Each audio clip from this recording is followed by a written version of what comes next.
Did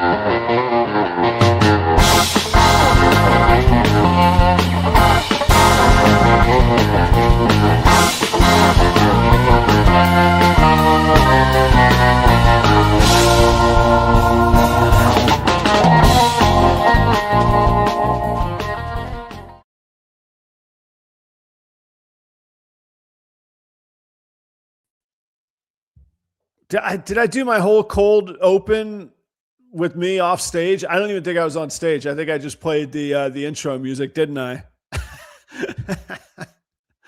Okay, let me recap here. I'm off my game a little bit. I'm gonna recreate the cold open for a minute then. What's going on, everybody? It is Proper Royals Live. I got Will Moroz on the show tonight. I think he is running late in Atlanta traffic, parentheses, why I'm throwing off my game and didn't add myself to the studio for the cold open. He's going to be here very, very shortly. I have it on good word. Will's good for his word. He'd let me know if he wasn't going to make it. So he'll be on very shortly. Otherwise, thank you for being here, and we will get right to it. Now is where the music would play. Boogada, boogada, boogada, and here we are. It's good to see you guys. Thank you for being here tonight. I hope your holidays are going well. Most of you have probably already started your holiday. I actually have to, I got to do a little bit of work in the morning. I've got some customers to take care of that need rodents, and Wednesday's their day, so that's fine. We'll go take care of them.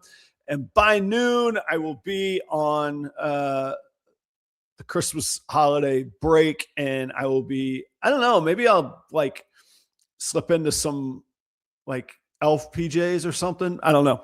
I don't know if you guys needed to imagine that or not. I hope that you're doing well tonight. Let me catch you up on just a couple things.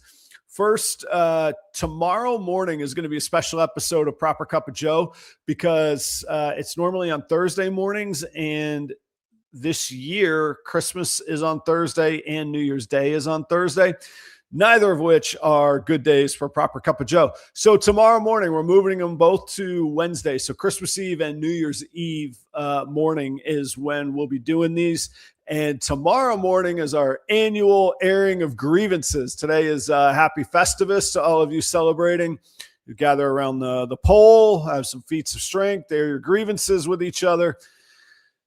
Joe and I got some issues with some people, and they're gonna hear about it tomorrow. So tune in tomorrow morning, 7:30 a.m. Eastern time. I don't know when I'll sleep. We'll just keep going, and eventually, it'll pop up and be Christmas morning. So tomorrow morning, Proper Cup of Joe. Next Wednesday, also Proper Cup of Joe. Thanks to everybody hanging out in the audience. Jeremy, I saw your note. Good to see you, man. Yeah, definitely come down and check out the shop.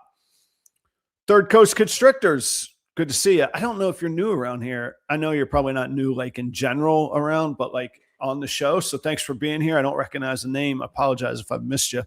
Mission Morphs, what's up, man? Heart of the Python. Guys, go check out, speaking of Proper Cup of Joe, check out last week's Proper Cup of Joe. I actually talked quite a lot about Heart of the Python's business model and sort of why that speaks to me. Go check that out. Pretty cool episode. Thanks. It's good to see you all tonight. Did it show? There it is. There it is. Cool. Further announcements. Thanks to everybody for being here. I feel bad just like reading names. I don't know. I feel like you guys want content, not that.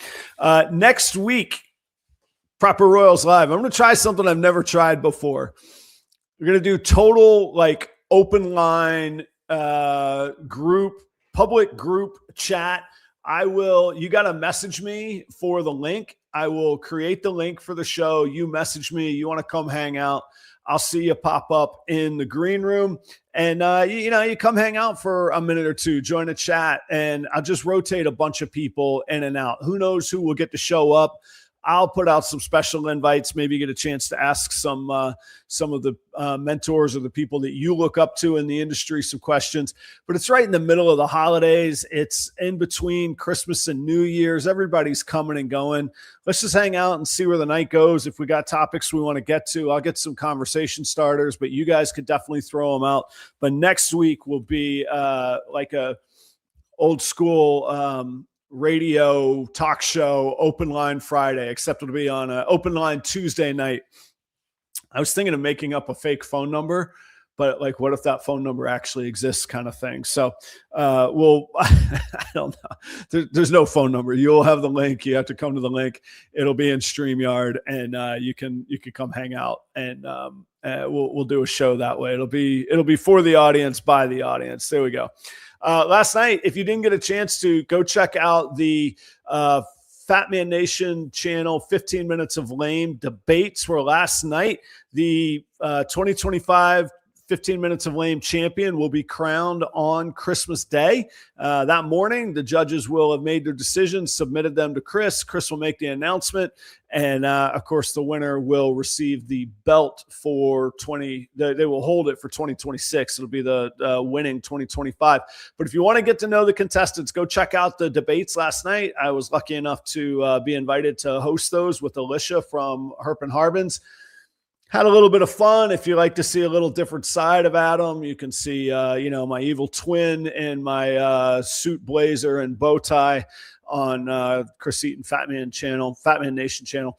And kudos to all the participants. You guys keep us entertained and do a lot of good things for our hobby industry community. So cheers to you guys on that. Thanks for providing the entertainment. Everybody go check out those debates and get your votes in. You can vote tonight and you can vote tomorrow before the end of the day. So you could still vote twice, and that's a whole lot of votes up for grabs out there right now too. So let's get those out there.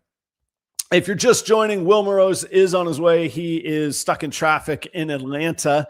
I have it on good word that he will join us. So I'm just giving a little updates, but I actually have a little topic. So I don't know if I didn't go to church a whole lot, but you got the announcements, then maybe a little collection, and we're not going to sing. We'll skip that part. And then there'll be a little message. I got a little thought, a little something to share for you. So that's coming up. Stick tight with me here. Did you guys see that Chris Hardwick popped up either early this morning or last night? I think it's pretty cool. I know the guy gets all sorts of opinions, and I do not want my platform to be a bashing place towards anybody. It made me happy, man. It brought me back to like songs that bring you back to a certain place. So it doesn't matter how like cheesy or great or good or bad they were. They just remind you of a happy time in life. Like it was in the middle of COVID. So in that way, it was kind of dark. But as far as ball pythons go, that was a pretty happy time in my life when I was watching Chris Hardwick videos. I was glad to see him pop back up. He's still got Bobby. I haven't watched it yet. I got to go see it. I don't even know what he talked about, but I saw the thumbnail. So I'm glad he's doing well. It sounds like, I guess he must, I don't know. He said he still got Bobby and he was still standing in front of a rack. So I'm guessing he's got snakes, breeding snakes. I don't know what he's up to. So I'm going to check it out. But what'd you guys think of that? Sorry, I get dead air. Usually I take water breaks when the guest is speaking, Big thanks to Ed and Emily at Snake Discovery. They put on a really great local show. It feels local. It is definitely pet focused, but the market is strong. It's a good show. I enjoy doing it. They had one this Sunday, very close to Christmas. That would have been the 21st, Christmas being obviously the 25th.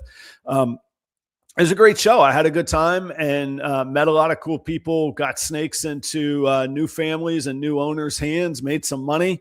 Checked all the boxes, good stuff that way. So big thanks to Ed and Emily for doing those shows. I will be vending in January. I don't have the dates off the top of my head, but you can check them out if you're going to be in the region. I'll be vending in Iowa, in Des Moines at the Cold-Blooded Expos show. And then I'm planning to vend in La Crosse, Wisconsin at the Scaled Up Expos show. So those will be my two shows in January. Hope to see you there. If there's anything you'd like, if you want to pre-order ASFs, those sorts of things, let me know. And I hope to see you there. All right. Little food for thought for y'all at around my time, 6:48, which was 12 minutes before airtime. Will let me know that he was running a couple minutes late. And I said, man, I better think of something to discuss. And I got thinking about it. And it goes on the heels of that show I was just talking about that actually went very well for me. I don't know about you guys. So, as a brief recap for me for 2025, this was my first down year versus a previous year. Now, with sort of a startup business mentality or framework, that's kind of to be expected. Not that it's a down year, a specific time, but that there's several years of growth. Like my first year, I think I did like $1,700 in revenue, and then I did 5,000, and I did like 27,000, and then I did like 49 or 58,000. I forget what I mean. I'm making these 300% jumps year after year. You can't do that forever, or else we'd all be bazillionaires, right? So this has been my first down year. I haven't crunched all the numbers. I haven't put in all of my expenses yet, but I could tell you that my gross revenue is going to be down about 20%, which I think kind of fits the narrative that we hear. It's a tough year. People are getting out. Consumers are looking for incredible value, coupled with the auctions and group lots that or collection lots that are just out there that people can buy. So selling things at revenue, at full revenue, or finding bidding wars or high demand or wait lists, those days seem to be on hold for right now. So that makes sense that it's down a little bit. And I'm thankful that I had the experience of going through kind of that 2009 to 2012. I think they called it the Great Recession time period, running restaurants. I mean, you have to look at different ways of doing business and reprioritize what's important to you. And again, this is just me speaking from my experience, and I can't keep up with all the comments when I'm engaging the camera solo here. But something interesting that I can also quantify that is also 100% true and 100% correct is that my last 90 days, so December back to November, November to October, October to September. So end of September till right now, Q4 will be my busiest 90-day period revenue-wise, highest sale. Let's just call it what it is. Most money coming in the door, regardless of what I do with it, how I spend it, most money coming in the door of any 90-day period I've ever had. That's pretty good. So what's my point here in telling that? A, it's interesting. But B, I'm hearing a lot about, don't breed, the time, this is the time to not breed. This is the time to slow your production. And I'm speaking as a breeder who, at my peak, I've done in the mid 30s of clutches. So this is small time stuff. I want to get Will's opinion on this. He's done much bigger years than I have. So take that with a grain of salt. But I think for the quote, small guys, I don't think that there's a reason to hold back unless it's just a pure hobby decision that you're like, screw it. It's not worth the headache this year. From a business decision, to me, this feels like a classic instance of buying low and selling high. If everybody else is diving, if everybody else is going away, if everybody else is saying, nah, the lane just opened up. You could go at full speed. There's much less headwinds. Now, you can do it ethically, and we are talking about live animals here. But I don't think that one individual small breeder is going to change the number of any of the bad things that people give of as evidence, a saturated market or a non-saturated market. One breeder is not going to change that. Ball pythons and rescues, I get it. Male adult cinnamons, where are they all? It's probably not a good thing. We need to find answers for that. We need to find viable homes and make sure that we're selling to pet owners and that we're bringing new people in as well. But in the area of the market that we focus on, I think that a lot of the headwinds and the competition has gotten out of the way. I think that there's been a weeding out, a purge, a whatever those words you want to use. And here's why I say that.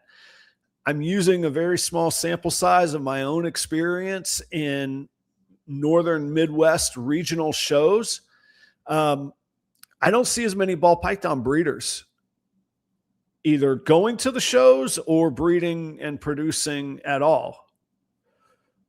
Somebody's going to buy these ball pythons, and I didn't up my production in the middle of the year. It's not like we know how this works. I can't just be like, oh, let me bang out an extra 12 clutches. No, these decisions are made a year and a half in advance when we start pairing, right? So I'm seeing less vendors of ball pythons. I can't speak to the other species very well, but less locally competitive market. Pretty steady local market in-person demand. I'm talking outside of online sales. I'm talking outside of kind of our circular group of, I call it the echo chamber of Instagram and YouTube ball python breeders and sellers and vendors and enthusiasts. I kind of think I've been doing so well simply because there's not other people around and I have good solid animals. They're not amazing. I'll tell you that my average, I usually save this for Patreon only content, but you guys are kind to hang out tonight with me while we await Will Moroz here. I did ask him if he can't make it by half past the hour, we'll reschedule in January, but I think he'll be here though. Where was the thought? Oh yeah. I sold 7 animals and I got the $2,600 on a 1-day local afternoon show. So that's an average. I don't know, somebody could do the math real quick. $375, something like that average. That's not bad. It's actually really, really good. I mean, I do 25 to, I don't do 30 and I don't do less than 25. So wherever the number is in there, shows per year, you can imagine that's a pretty good income before advertising and rodent sales if I could do 2,500 every show. And I do more sometimes. I had my best Tinley ever in October. I think that's a different situation. I think that is the result of building the brand, building local connections or at that show connections, and kind of getting better at my craft. I think that the local sales pop, boom, increase, I think some of that is just because others aren't showing up. Like if there ever was a time for being the tortoise rather than the hare, it's right now. Just keep being the tortoise, keep doing the good things that you're doing. Keep doing the stuff that all the million little things that pay off. And I'm here to tell you, it's not glamorous. But to say it's not glamorous is also a little bit crazy. For a Sunday afternoon local show, I didn't have to buy a hotel. I didn't have to eat one meal on the road. I don't know what the tables were. You could look them up. Under $200. I mean, I'd do that every weekend with a massive smile on my face, man. I would be thrilled on that, you know? So, well, okay. So Jeremy brings up a good point. I think you could sell banana clowns all day at shows here in Minnesota. I do, but I love them too. Like those are amazing looking animals. I still work banana clown. I actually filmed a reel today of a banana clown breeder girl, and I'm stoked to see what she puts out. Like they're still amazing animals. They're still beautiful. They're still eye catching. They check the boxes. So yeah, I agree. But I think it goes, I was talking, Mark Mandick, was that this morning or yesterday? I spoke to Mark. Anyway, that's Mark from Marcus Jane. We kind of had a chuckle of the idea that my line where I say, if you have to explain it, maybe it's like a joke. If you have to explain it, maybe it's not that funny. If I have to explain why the snake is so cool, maybe it's not that cool. And I feel that way on jeans. Like I love the test. Do I look at it and go, holy smokes, what is that? You know? So, I love it. If you could get a banana clown for $150, do it. I don't sell mine that cheap. I am able to sell mine for more than that. Now mine usually have other genes in them and they don't, always sell at every, you don't sell 100% of your inventory at every show. And mine are generally females. I breed pretty specifically to land females on those. But no, I would not be excited. I would be more disappointed if they were down to $150 for what I was, the table cost. Yeah, there you go. I have to look it up. I think it is. Yeah, I think it's like 100. I think I pay for the outside wall one. Maybe it's 120, 140. It doesn't matter. It's cheap is the point. So that's my thought. That's my encouragement. But let's take like different industries and compare them. One thought too, if you wait for the market to come back, it takes a year for these things to breed. And like I say, sometimes we start breeding like 18 months out before we get the eggs. I don't know that there's any choice but to be slow and steady. Again, if you're kind of the small guy, if you're breeding 200-300 clutches, I don't have a frame of reference for that, but that would make more sense to me to slow down. If you're the smaller end, one person show, like, I think you got to be prepared for whatever comes, and being prepared for whatever comes is having really great inventory. If you end up having to wholesale it or take some of lesser price than you wanted on it,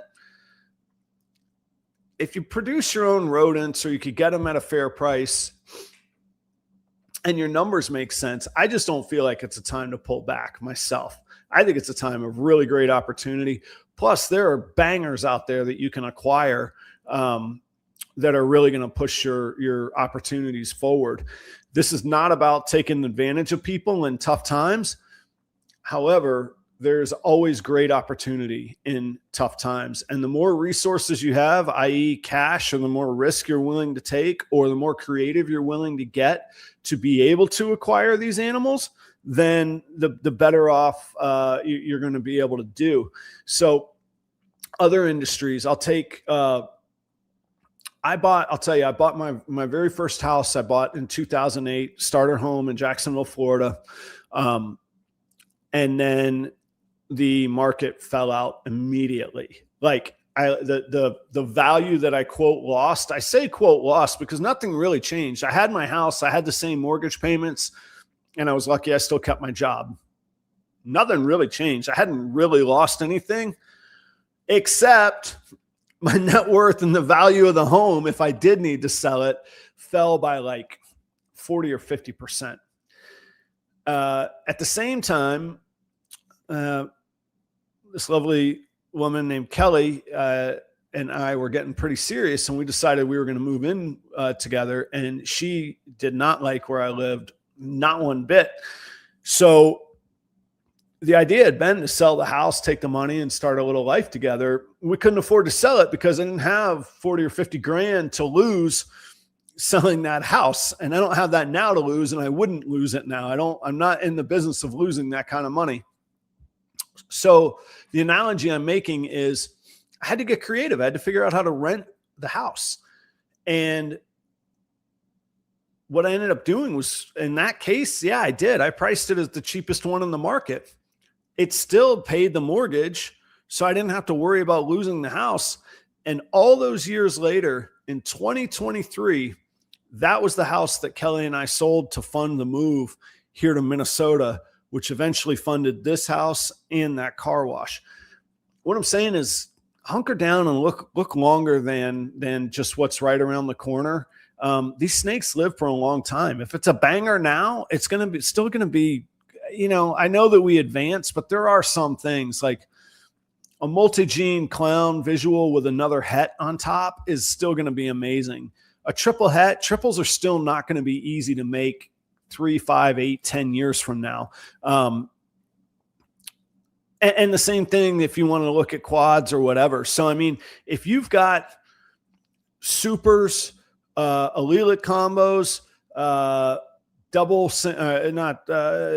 and triple visuals, start putting those together so that you have these ingredients that are really going to solve some challenging problems in the future. And I think that you can plan ahead to solve those problems. Just my thoughts. Let me catch up on some comments here. Am I crazy for my thoughts?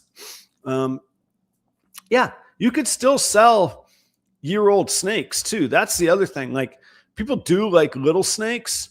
Also, from a breeding standpoint, what do you guys think? I was thinking to myself the other day, am I foolish to ever buy a hatchling? Should I only buy breeders? Like, think this through with me for a second. And it's crazy for me to say because I have hatchlings for sale at properroyals.com.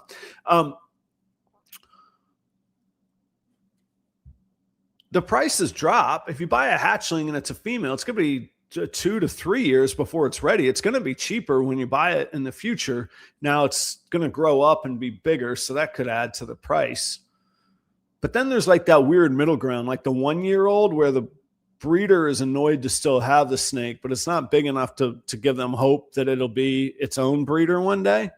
I was just thinking through it. But males particularly, why buy a hatchling male that you sit on for a year and a half? Now, if you know, like right now, I would buy a hatchling so that I could have it ready to breed by September, October, November, this time next year. But after right now, I don't know. I haven't really thought that out. I'm just shooting off the cuff here. But I was kind of thinking out loud on that as well. Yeah, Chris, thank you very, very much. It was a good show. I enjoyed that. Yeah, Phil says it's a bubble. The question is, has it broken already? When has the bubble burst? What do we think? Yeah, mission morphs. Yeah, you're exactly right. 18 clutches a year isn't hurting anything. It's one little speck. It's a one little crumb in the huge loaf. You know, I don't think it's going to make a difference on that. Now, again, the personal ethics of it and all, I'm not telling what people to believe from a business stance. And the market is massive. And if we figured out how to tap into untapped markets, perhaps overseas, I actually wanted to get into that with Will. I did some with Antoine last week. You know, there's parts of the world that are excited about ball pythons that have no market saturation. How do we find those ways? How do we get first to the market there? So it's sort of spreading some resources, I think. Okay, Phil's got a definitive answer. He says it burst last year and we're in a trough right now. I would think that's the time to load up. I would think that's the time to make the investment. I didn't finish quite the analogy. I made one analogy of getting creative in tough times. The other analogy is you buy the stuff when it's the cheapest. You buy the house when it's most distressed market wise. You buy the stock if it is a fundamentally sound company with earnings. You buy that stock when it's at its most distressed time and most distressed setting. So I feel like that's where we are at, or I don't know. Are we coming out of it? There's some detractors for me thinking that the last 90 days are a good outlook for that. It was Tinley, my best animals I've ever hatched and were ready to sell to market at that time. Summers are real doldrums around here for sales. So we got the back to school and back to work and all of that. And then maybe a little Christmas pop. So I don't know. We'll keep an eye on this in the next 90 days. I think that we probably will never see COVID prices again. And yeah, shed testing will play a part in that. You don't have to take the gambles and the risks. However, there is the flip side to it, that the things that can be guaranteed, the high dollar 66 percenters are extinct. They are gone. If it's high dollar and it's 66%, we're going to test for that thing and find out. Let me check this phone for an update here real quick. 1 second. Let me see here. What I think I'm going to do is suggest that, because I want to do a full show with Will, I'm going to suggest that we reschedule in January and we can hang out for a little longer, as long as you guys are excited and we're keeping up our conversation. There we go. show goes on, right? Life happens. And like I say, Will's a great guy. I got no issue with Will. No doubts that something legitimate came up there. Hey, Robbie, how are you, man? I have to admit, a little false advertising. Well, it wasn't false advertising. Will's running into some traffic logistics and unable to join the show at the moment, but I'll get him back in January. So, silver's still going higher. I do have some silver coins if anybody's interested in cashing in on the on the silver rush right now. That's actually not a joke. That is true. The laughter comes from the inside joke about the silver rush. Yeah, I think I do think it's time to buy into projects now. I think you're going to get the best value out of them. The farm economics of it all say if we're buying breeders, they are going to produce more assets. So even if it's that's the neat thing about these snakes. It's not even really worth nickel and diming on price, because if you're buying it to breed, it's going to propagate. It's going to make more. And the flip side is if I'm selling breeders, I'm pretty flexible on it because I've either made my money back and more on that animal, or it's become so obsolete to me, I have absolutely no reason for it, and it's a sunk cost for me. So I'm not saying, lowball me, but if we could get close on breeders, just let's get that done. That's how I look at it. Again, just one person's opinion. I'm not saying that I'm the expert on that, and I don't sell that many breeders, but generally when I have an adult for sale, it's one of those two situations, markets like Mexico and Central and South America, there's a ton of people there. There's a variety of geopolitical challenges there, but there is something there. Jeremy says, I think we're in stagnation. Part of this can be, might just be normal. Like a good show might be selling $400 snakes, and there being a handful of breeders and a handful of buyers buying and selling at the 4-digit prices, and even a smaller speck of people buying and selling at the 5-figure prices. I had a conversation very recently with somebody who said, man, I don't see you playing gigs anymore, Adam. And I said, well, it's all relative. And this was a snake breeder I was talking to. I said, we hear about $300 and $400 snakes being, the low end. $300 to $400 for a solo gig is at the very high end. I can't get a solo gig that's going to pay me $300-400, much less one like I did on Sunday afternoon. Most gigs, whether they're solo, duo, or band, are going to pay between $250 and $400.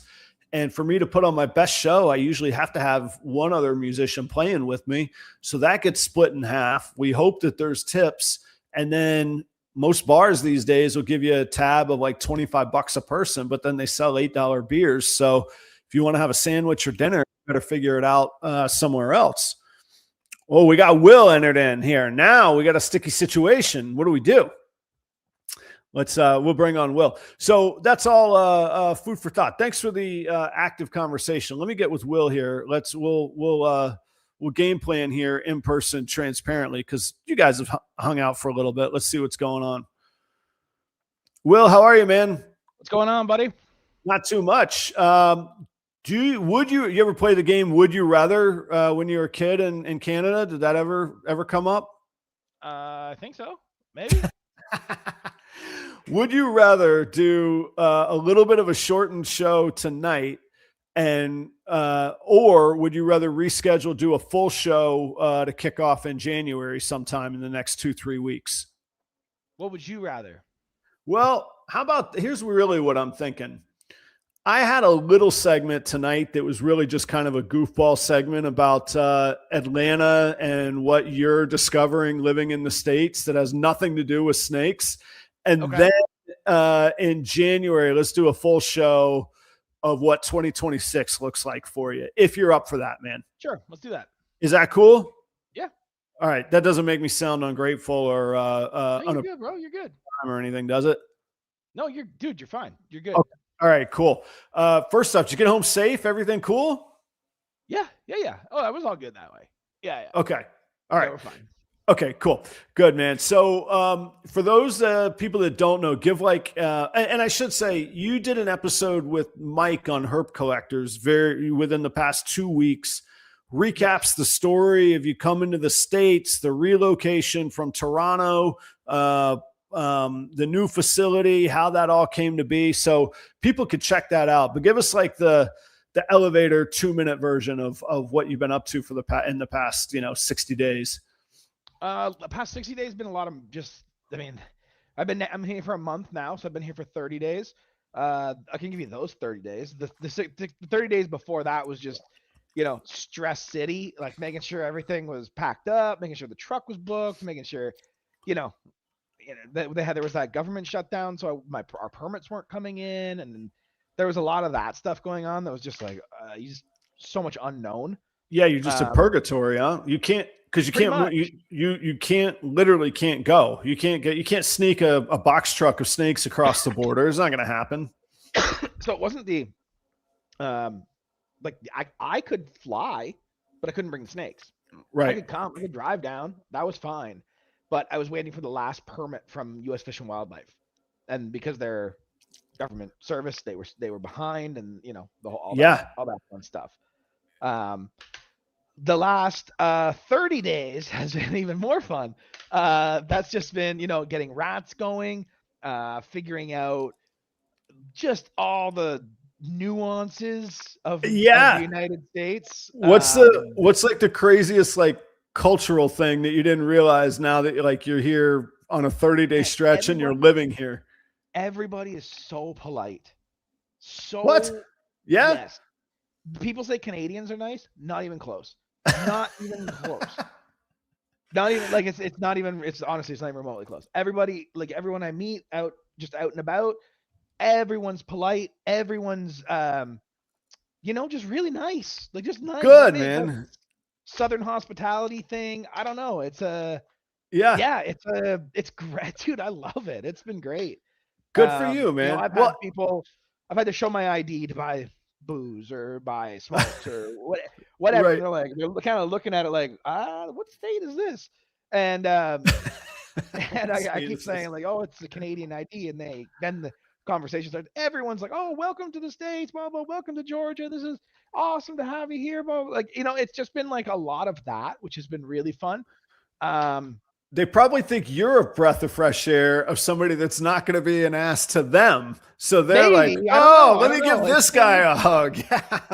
Yeah, no, they've been really good. I really this sounds terrible, but I really like the fact I was talking to someone about this tonight.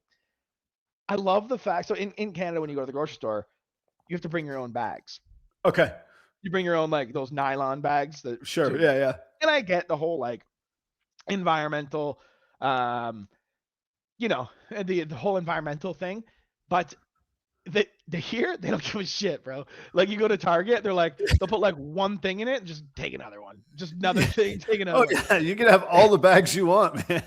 And honestly, it's it seems like such a minor thing, but I can't tell you how many times I'd gone to the grocery store and they're like, do you want bags? I'm like, oh man, I have 300 under my sink at home. Right. And just silly things like that. What else? Have you been out? Have you gone like a night, like a party night? Have you gone out in Atlanta? Like a proper night out? Yeah. Not like a night out where you're like, how did I get home? Right. Yeah. Not quite a hangover night, but yeah. I mean, not yet. Had a couple, but most of the time, no. I would say no. Not like a proper because and you're not right in Atlanta either, right? I'm about 25 minutes south of Atlanta. Oh, okay, but that's not so bad. So you could get into the city and go do some damage if you wanted to. Then. Oh yeah. Okay, so I'd love to give you a Will Moroz checklist of what you got to do in Atlanta, or really what I'd like to. What? It's so long, like that.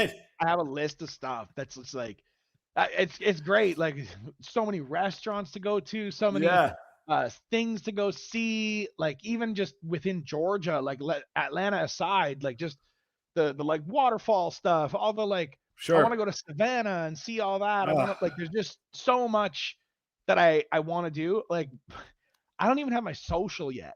So like there's a lot of stuff that like I'm just trying to like focus on like getting like, my life together right. Yeah. and then start to like And kind of then you'll have explore and go time. for weekend trips and the whole yeah. Well, yeah, okay. So you got to go do Savannah, but that's like a weekend. Like you got to go do Right. that's not just like going out in Atlanta.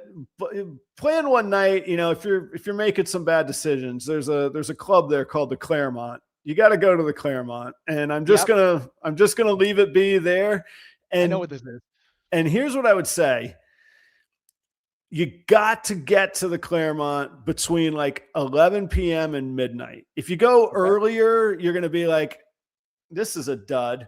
And if you go too late, you're going to stroll in and everybody else is already going to be where they want to be, but you're going to be Right. like, what is going on in this crazy place? You got Right. to get there at that, like I say, just right between 11 and midnight. And I'll leave it there. But like when the Stones are in playing Atlanta, Mick Jagger goes there. Like it's just a dive. It's like there's not Right. anybody could go there. There's no I don't think there's Yeah, a I like cover, but spots if like there that. is, That's yeah, always fun. it's a historical dive, but it's a legend, man. The Claremont is great.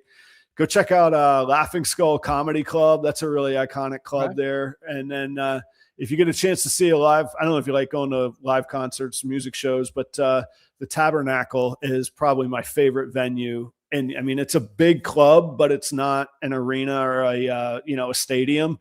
So Okay. big bands come, but you could still be, really, really interactive with them. And it's this old historical Georgia church, and they've turned it into and I mean, man, you think the whole place is going to collapse. It's 3 levels high of balconies, but it's so cool, Yeah. man. It's a great venue.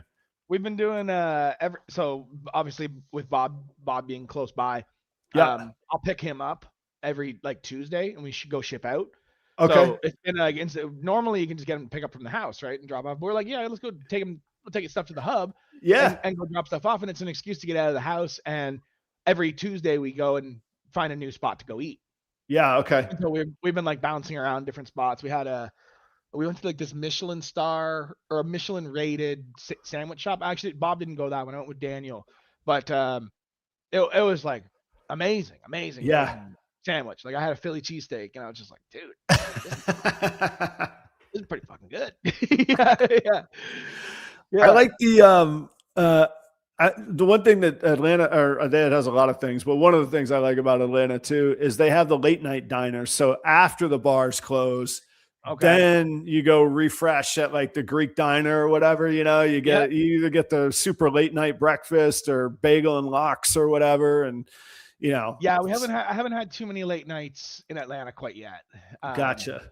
We're still just trying to like. I don't even have a Georgia driver's license yet Okay. because so I can't get a driver's license until I get an SSN. I can't open a business account until I get an SSN. My SSN, Yeah. I went over a month ago now for the appointment to do it. It's all fine, but it's just in the mail. And then we get into Christmas and delays and this and that. So I'm expecting it in the new year. I had an appointment booked like this Monday. We had a bank appointment to go get everything set up. Yeah. And I went into the bank and I was like, dude, I don't have my SSN yet. Should we reschedule this for the new year? And he's like, no, we can do it. And I was like, man, are you sure? And like, because I've done this before, and Right. sit here for an hour and a half, and then you tell me I need an SSN. No, it'll be fine. Hour and a half later, yeah, we're gonna need the SSN for this. And I was just like, bro, like, Yeah, I told you this, right? why are you wasting my time, man? Yeah. But it is what it is. It's fine. Right. All right. I want to hear more about that and especially on the business end and the logistics of it, which is, yeah. I mean, it's not. I know, but the audience. I don't think everybody realizes the challenges of actually doing what you're doing and what you're going through. There's just a massive amount on there. it's just like, I used to vent to, well, I still do, but to our good friend Mark Mandick, and Yeah. about like, he's like, so how's this going? How's that? I'm just like, dude, I'm just so overwhelmed with it all. Like, there was a point where I was just like, fuck this. I'm just gonna stay in Canada. This is too much. Right. Is it easier just to maintain? Yeah. Just to do what you're It doing. is Yeah. easier. It is Yeah. easier, but like it's something that I've wanted to do. It's been a 5-year plan for a long time. I mean, and a lot of the guys in the Patreon know this. We've always set goals and just tried to get to those. And in 2020, I was actually chatting with Corey DeLong quite a bit about it. I know he has some family in Tennessee. The idea at the time was Tennessee. That was the 5-year plan, was to be in Tennessee. And then obviously I just said this, what was about a year ago now. I said, let's just apply. Let's get the ball rolling. Right. What's the worst that can happen? Like, a year from now, you're still here. You're still in the same spot you are. Okay, fine. That's, and then it all like started to happen like relatively quickly. Like, the visa came in quick. We got proved very quickly. I say very quickly, like 6 months. So at the time, it didn't feel quick, but looking back, it was like, that was a quick part. Yeah. And then there was just like, oh, dude, so much stuff that you just don't think of. Like, there's just have to get the business registered in Georgia. There was so many things that was like, you have to get to this point, but you can't get this until you get this. But you can't get this until you get this. And I can't get that until I get that. And I'm like 10 steps backwards. I'm like, oh my God, man. I have to get this form. Once I have this form and it's been notarized, then I can take this, then I can get that. And then just step by step by step by step. And throwing a shutdown in the middle of it. And then the government shut down, and it was like, you couldn't, I email, you couldn't get a response from anybody. I just like, and I'm telling Bob, I'm like, hey man, I don't know when I'm coming. And I was starting to get a little I got that permit like right in time, because I probably, had it have gone another month, I'd probably be in Canada for the whole entire winter and then down in the spring. Yeah, I was going to say, because you have the temperatures to worry. I mean, the logistics of winter to worry about as well. December at home. Yeah. Oh, it's been cold up here, right? It's been a cold December at home, and we came down November 20th. Yeah. And so it's like, we just got. But with that said, it was like 73 degrees here today. So I was loving it. Right. That part's been awesome. So I really like the weather. I really like the area we're in. Yeah, man. But like, back to like the amount of stuff you have to go through and do it's significant. It's significant. You just don't think of like, you got to get fingerprinted, got to get retinal scan, got to get this, got to get that, got to get that. Like, there's so many little things. Where's your birth certificate? Oh shit, I have no idea. Okay, well, you have to order another one. Well, that takes 3 weeks. You know what I mean? Like, it's like all that kind of stuff. And just making a list that's a mile long, and then just every day trying to scratch one off. And Mark used to say, he was like, what's the best way to eat an elephant? And I was like, dude, I don't know. He's like, one bite at a time. One bite at a time. That's right. One thing at a time, and just do it. But do it every day. Don't, like, if you leave it all for a month, you're going to have an awful, awful time with, because in fact, it won't get done, because there's too many moving parts for it all to happen that quickly. Well, and I think something you said earlier is so valuable too. Once you just started, it got going. Like, we think about we get paralyzed by being overwhelmed versus going, all right, I'm just going to start. And then, like you say, you can just do something, a day and try and get moving on it. Okay.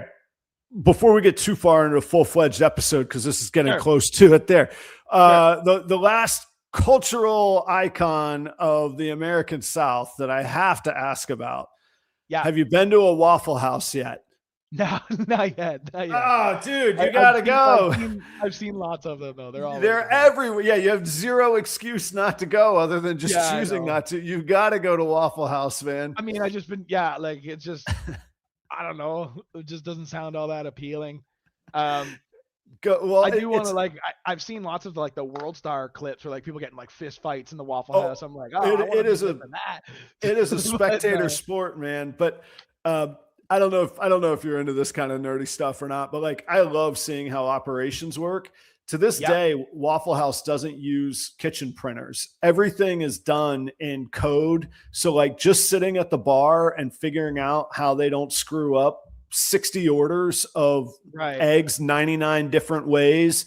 And then, I mean, they're hash browns. You can get them. There's like 106,000 different combinations. I think it literally says on their menu the number of combinations you can get their hash browns. I haven't been to a Waffle House in Georgia, but I've been to Waffle House plenty of times. I've had my 3 a.m. trips to Waffle House. Where though? Where are those? We did that in Chicago. Oh, do they have them that far north in Chicago? Yeah. Oh no. It wasn't Chicago. It was in Arlington. Okay. Okay. Texas. Yeah. All right. That makes sense then. There Miguel, it is. Yeah. I think Miguel. Shit. I think Bob. I think it was me, Miguel, Bob. Who else was there? We had a night. And okay. So you've had the experience. Okay. All right. We did it. Yeah. Yeah. I've done it. Yeah. Nice. Okay. All right. Well, then I'm just here with my wife, so I haven't like taken my wife out till 3 a.m. and then gone to Waffle House. right. Yeah, it probably takes a little while to be like, hey, we're gonna make some really bad decisions in Atlanta tonight. I probably will see you tomorrow, but we'll see. We'll see. All right, man.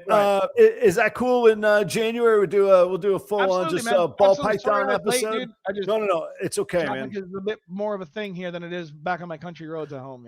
No, I get it, and I try and stay really, really loyal to the advertisers in the audience about an 8 p.m. Eastern start time. So that's fair. No. Stuff comes up, man. Charlie to reach out to me if he's got a problem. Oh yeah, exactly. Yeah. Audience, stay tuned. Then we'll get a date in January going for Will, and that'll actually give a little space to breathe too of some of the episodes, and we'll have some new stuff to talk about rather than just like, hey, how's America? So we'll get back to some snake and business stuff, and you'll have a little bit more footing. Audience, next week we'll do like I say, we'll do an open line hangout. I'll put the link out there, and we'll just do we'll make it like a family get together over the holidays, man. I'm have a little breather and hang out myself. We'll bring beverages. It'll be fun. Proper Cup of Joe tomorrow morning, not Thursday because of Christmas.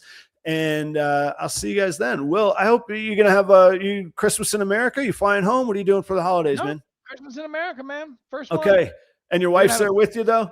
She is. Yeah. We got the wife. We got our dogs are here. So we're just starting our own kind of tradition. I'm sure we'll FaceTime home.